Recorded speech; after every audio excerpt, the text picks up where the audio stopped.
La première question à se poser, qu'est-ce qu'une chambre de commerce? Ça sonne un peu bizarre en français parce qu'on ne fait pas de commerce dans les chambres, à moins de faire des commerces très spécialisés.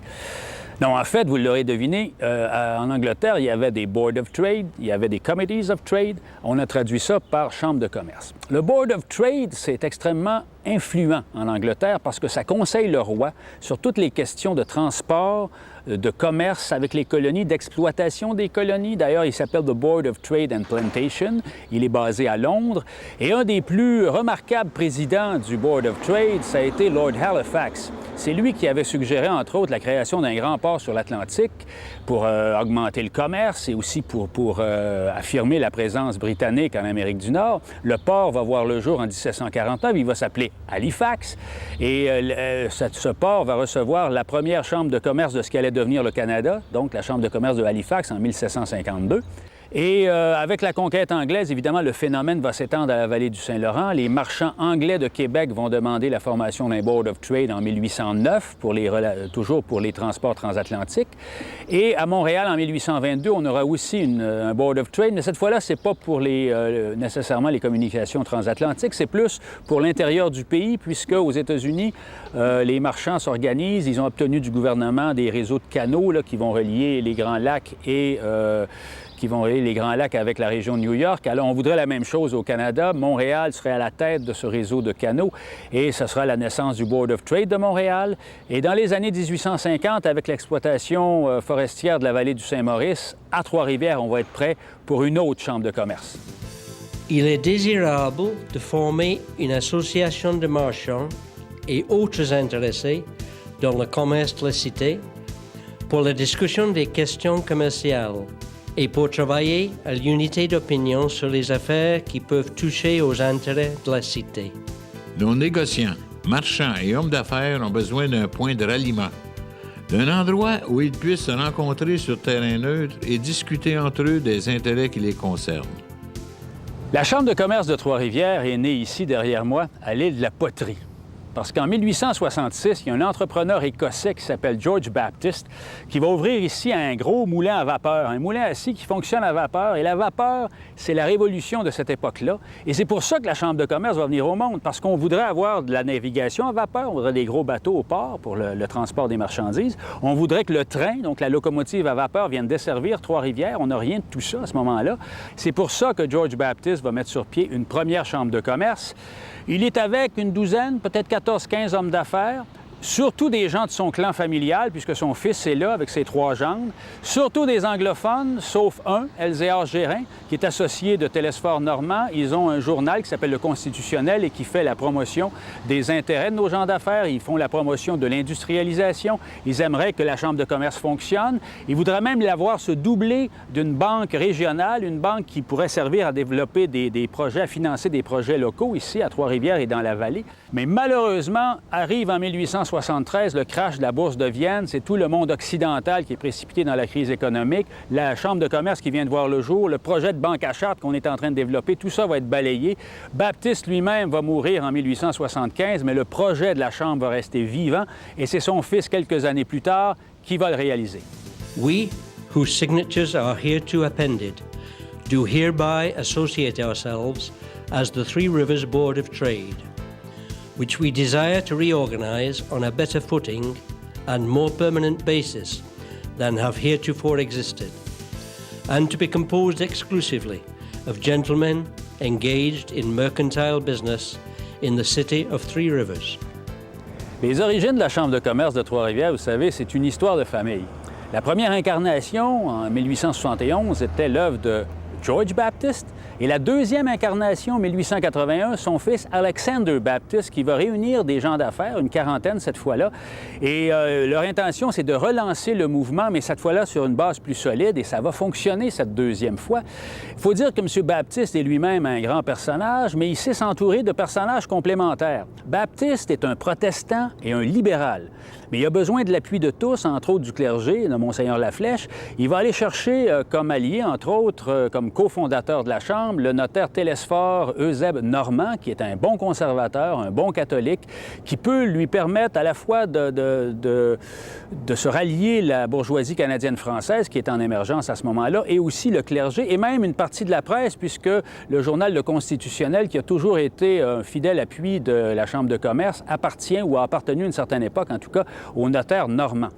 Alors, cette nouvelle équipe, baptiste, normand, une quarantaine de gens d'affaires, va non seulement relancer la Chambre de commerce, mais immédiatement, la deuxième année d'existence, en 1882, la Chambre va déjà être à l'avant-garde du développement régional ici au port, parce que sa raison d'être, ce sont les transports, on en a déjà parlé.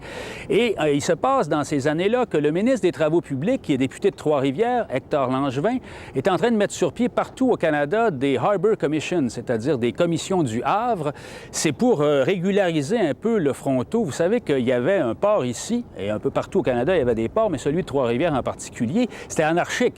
Chaque expéditeur avait son quai. Il y avait des quais élevés, des quais qui étaient bas, d'autres qui étaient loin sur le fleuve, d'autres qui étaient plutôt près de la rive. C'était comme de la dentelle.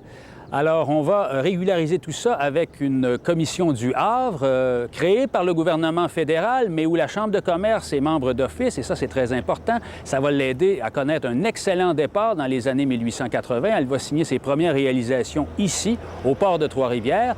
Et ça va aller tellement bien que dans les années 90, on va créer un poste de secrétaire à temps partiel rémunéré, donc ce n'est plus seulement du bénévolat. On a déjà à la Chambre de commerce un noyau de permanence, et c'est ce noyau-là qui va permettre à la Chambre de bien prendre le virage des années 1900. Le comité d'organisation est requis de prendre les mesures nécessaires pour que nous sortions au plus vite de l'ornière du passé et que nous puissions revendiquer de nouveau dans le Conseil des affaires commerciales de la province, cette place au premier rang que les services rendus et notre situation de troisième cité n'auraient jamais dû nous laisser négliger. La Chambre de commerce de Trois-Rivières va avoir à relever un double défi au début du 20e siècle, parce que vers 1908 vont se produire deux événements tout à fait marquants. Le premier, qui est un événement limité dans le temps, c'est le grand incendie. La Chambre de commerce elle-même va souffrir puisque ses archives vont brûler, puisqu'elle devra trouver à se relocaliser. Elle avait un secrétariat temporaire, je dirais. Elle n'en a plus du tout. Son membership va en souffrir énormément puisque les commerçants doivent rebâtir avant de penser au développement régional comme ils le feraient à l'intérieur de la Chambre de commerce. Alors ça, c'est la première épreuve. La deuxième, c'est plus un défi, je dirais, d'adaptation, c'est que la grande entreprise va entrer ici en force avec la Wabasso, avec la Canron, avec les autres usines, et la Chambre de commerce va vouloir aller chercher ce nouveau membership-là et en faire justement un levier de développement régional, ce qui va se faire aussi. Mais la Chambre devra s'adapter. Donc, en 1911, puis à nouveau en 1921, on va toucher aux statuts et règlements. En 21, on va même s'incorporer. Alors, tout ça pour vous dire qu'on est prêt à affronter le nouveau siècle et avec, bien sûr, toujours comme préoccupation le développement des transports. Nous en avons la preuve ici. Nous sommes à la gare de Trois-Rivières. Il y avait une gare déjà dans les années 1870. Elle ne convenait plus. La Chambre avait fait campagne pour une nouvelle gare. Elle va ouvrir ici en 1924. C'est favorisé, bien sûr, par le fait que le ministre régional, c'est le député de Trois-Rivières, Jacques Bureau. Il est très proche de la Chambre. Et il y a dans cette gare une murale magnifique où c'est un peu un temple à la gloire des transports. On voit deux divinités romaines, une qui tient un navire à vapeur et l'autre qui tient une locomotive à vapeur. Alors la boucle est bouclée. C'est comme ça que la Chambre de commerce avait vu le jour dans les années 1880 pour amener ici des modes de transport modernes. Et en 1924, on consacre ça avec la gare de Trois-Rivières. Et 2 ans plus tard, pendant que la Trois-Rivières, on a toujours des préoccupations régionales, il y a une chambre qui va naître à côté de celle de Trois-Rivières, qui va être plus conviviale, qui va être plus modeste, qui va chercher des objectifs plus immédiats. Une chambre composée de petits commerçants. Son président est un gérant de banque. Un de ses instigateurs est une personnalité forte de cette ville voisine qui s'appelle Cap-de-la-Madeleine. C'est en 1926 la naissance de la Chambre de commerce de Cap-de-la-Madeleine qui, un jour, va être annexée, va être fusionnée avec celle de Trois-Rivières et va contribuer à faire sa force. Je constate avec peine qu'il n'y a pas assez d'hommes d'affaires à Trois-Rivières qui s'intéressent à la Chambre de commerce. Il y aurait tout avantage pour eux de s'unir à nous en nombre plus considérable. Quelle force déploierait notre association si elle était composée de 200 personnes décidées et recrutées parmi les plus actives de notre ville? Eh bien, la Chambre de commerce de Trois-Rivières a de la compagnie au début des années 30. On vous a parlé tantôt de la Chambre de commerce du Cap qui a vu le jour en 1926. En 1933, les jeunes de Trois-Rivières qui sont ambitieux s'organisent et vont fonder le Jeune Commerce. Donc, la Chambre qui était seule va devenir la Chambre senior par opposition à la Chambre junior. Et la jeunesse de Trois-Rivières parle fort aussi. Entre autres, derrière moi, vous voyez un monument qui a été bâti en hommage, qui a été élevé en hommage à la jeunesse trifluvienne. C'est le flambeau des fêtes de 1934. Et ces fêtes-là, la Chambre senior y a joué un rôle extrêmement important, un rôle stratégique, un rôle politique. N'oubliez pas qu'au début des années 30, Trois-Rivières est dans l'opposition au provincial avec un député conservateur qui s'appelle Maurice Duplessis. Trois-Rivières est dans l'opposition au fédéral avec un député conservateur qui s'appelle Charles Bourgeois. Donc, les libéraux se sont réfugiés dans les cadres de la Chambre de commerce. Et quand va venir le temps de financer les fêtes du tricentenaire, la subvention ne passera pas par le bureau du député. Le gouvernement va se faire tirer l'oreille, on va devenir bien près de perdre les fêtes.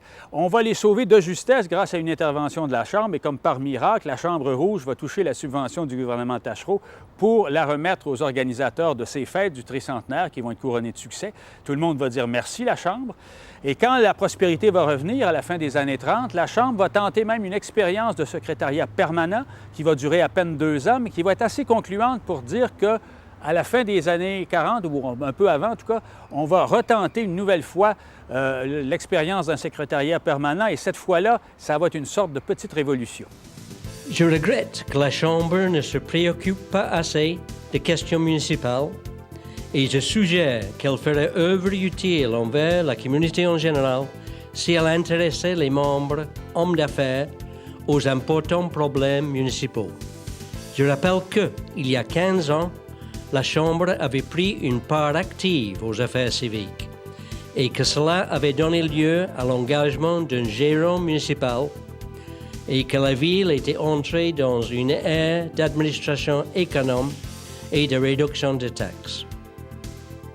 J'ajoute que les membres de la Chambre, par son conseil, doivent prendre une attitude sur toutes les questions d'ordre municipal, ce qui contribuera à orienter avantageusement les destinées de notre ville. La Chambre de commerce de Trois-Rivières est peut-être née en 1881, mais la Chambre de commerce moderne est née au milieu des années 40, alors qu'on a appliqué une série de mesures révolutionnaires. La première de ces mesures, évidemment, c'est de renouer avec l'expérience de 1939 et d'essayer pour une deuxième fois d'avoir un secrétariat permanent. Cette fois-ci, c'est une réussite. On aura toujours des secrétaires ou des directeurs généraux permanents à la Chambre de commerce. Il fallait loger, évidemment, le secrétariat dans un édifice avec, je dirais, symbolique.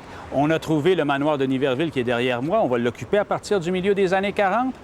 On va aussi donner au directeur général ou au secrétaire général un mandat de développement touristique et de développement économique. C'est extrêmement important.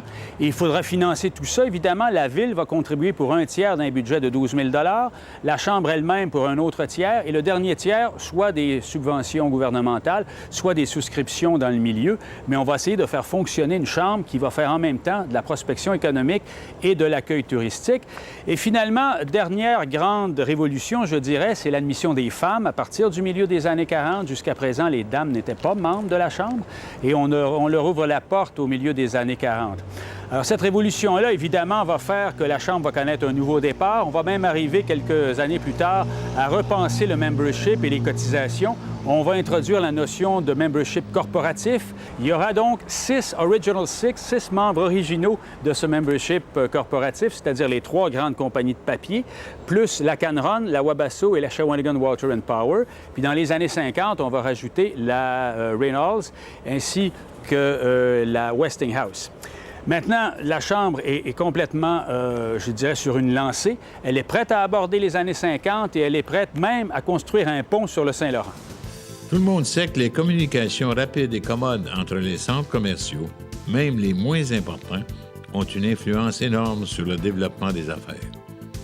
Elles multiplient les relations, favorisent les transactions et les échanges de tout genre qui constituent et développent le commerce.